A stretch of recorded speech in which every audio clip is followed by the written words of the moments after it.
બરાબરી, જીદ અને ગુસ્સાને ઘરની બહાર રાખો. મગજમાં પૈસો, પદ અને પ્રતિષ્ઠાને સાથે લઈને ઘરમાં પ્રવેશ નહીં કરો, કારણ કે અહીંયા તો પરિવાર અને પોતાના રહે છે. રહેવું હોય જો સુખી, તો બધાની ખુશી, સ્નેહ અને શાંતિને હંમેશા મહત્ત્વ આપો. જો મગજથી જ બધું જીવશો તો હંમેશા દુઃખી રહેશો, પણ પ્રેમથી જીવશો તો હંમેશા ખુશ રહેશો. બુદ્ધિ વેપારમાં લાભ આપે, સંબંધોમાં નહીં.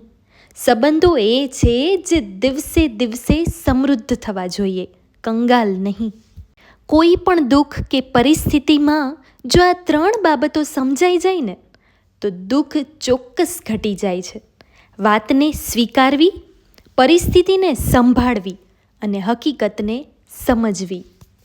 મગજને ડસ્ટબિન નહીં બનાવો, મગજમાં શ્રેષ્ઠ વિચારોનું સર્જન કરો.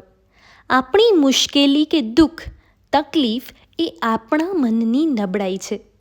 ખુદની અંદર શોધો, બધું જ મળી જશે.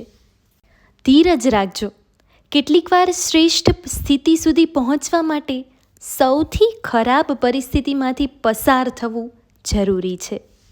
કોઈને જિંદગીમાં એટલો બધો અધિકાર, જગ્યા કે વર્ચસ્વ નહીં આપી દેતા, એને એટલું જ આપવું જેટલું આપણને એ આપે છે. નહીંતર દુઃખ, પસ્તાવો, અફસોસ અને રડવાનો જ વારો આવશે. અહીંયા સાચું શું અને ખોટું શું એની ખબર નથી. તમે સુખી છો કે દુઃખી એની કોઈને પરવા નથી. પોતાનામાં માણસ ખોવાયેલો છે. બીજાને સમજવા માટે ટાઈમ નથી. મતલબની આ દુનિયામાં લાગણીનું કોઈ સ્થાન નથી. અહીંયા તો ફક્ત સ્ટેટસથી સંબંધો તોલાય છે.